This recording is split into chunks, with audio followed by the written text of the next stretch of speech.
Well, the pandemic inspired many artists, whether it be in music or film. And today's guest is a photographer who has a passion for ballet and is set to be launching her debut project.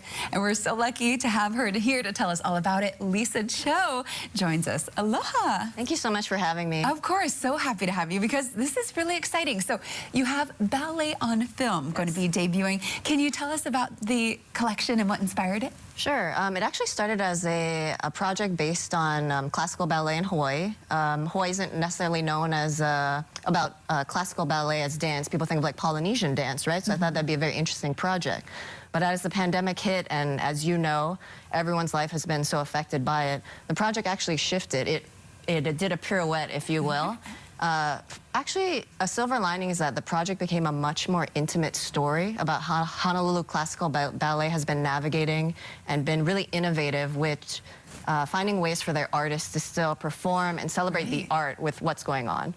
So the project takes place over 3 years, 3 chapters. It starts with pre-pandemic, so where they're on stage. Some of the photos here were taken at 2019 and 2020, Mamiya Theater and Leeward Theater. So typically ballet, right? It's in a theater with the wings and all the lights. It's very grand, very elegant, quite an experience. From that, it shifted to chapter 2, which was in lockdown, virtual classes, an amazing outdoor class, which really showcased Hawaii, the beautiful scenery. We're at a park in East Honolulu. Yeah, I saw some of those photos. Yeah, was that on a tennis court? It was a tennis court, yes. There's a particular photo of Romy, the artistic director of the ballet, and she's jumping high in the air. It's very dynamic, and I titled that photo Joy, because that's really what filled our hearts that day. You know, we hadn't seen each other for many, many months. That was the first time that a lot of the students had even been around each other since lockdown, so it was really special. That's really neat. Yeah. Okay, so obviously pandemic affected the project in a really big way, but I mean, you got such gorgeous shots from it, and I think it made so many different aspects a little bit more meaningful and, you know, really inspired people. It makes you feel a little bit more because you know what that felt like, you know, to be locked down and then finally be able to do something like this, get out with friends and be able to perform and see others again. Now, okay, we have to talk about how you shot it because in today's digital age, you chose to shoot the project on film with the 50-year-old camera, which is in your hand right now. So can you tell us about that and I guess why you chose to go that route? It's so funny. I have friends come over and they have these themselves in their homes, but they're more like props, you know, just like on a shelf. But this is actually what most of the project was shot on. It's 52 years old. It hangs from my neck, so it's down at the waist, and you look down. So it's very unconventional, where you usually have the camera up here, right? I like it because it not only, I think, sets the subject a little bit more at ease, because I can actually look at them in their eyes and we can have a conversation, but it's also, to me, really, really special. It used to belong to my mentor. He used it in the 1960s.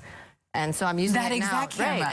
Right. And these photos, most of the project were taken with this camera, 50 years old, shot on film. I love that. And if I might mention one more thing, something that I think is really special about film is it slows you down. So with the iPhone, I could take 30 beautiful photos of you, but with this, I might only shoot a few. You know, you really think about the emotion of the scene, the subject, the background is so important, just as important as what's in front of the camera, you know?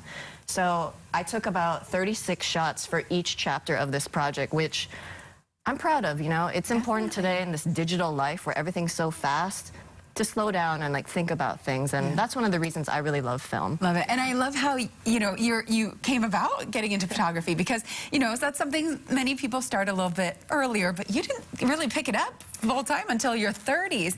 Can you talk a bit about that, and then, you know, for those who want to view your work, where we can find you? Sure.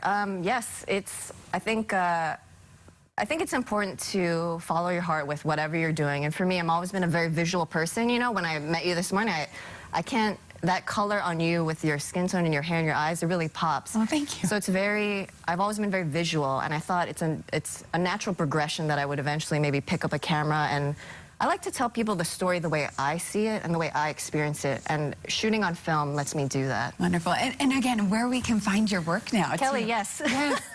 Because, again, it all looks so great, and your story is inspirational. Thank you. I could nerd out with you on film forever. Let's do it in a commercial break. Thank you for bringing me back. Ballet on Film is currently on display at Treehouse, which is in Salt, Kaka'ako. And I'm currently working on an expanded show also in Honolulu coming this fall. So please stay tuned.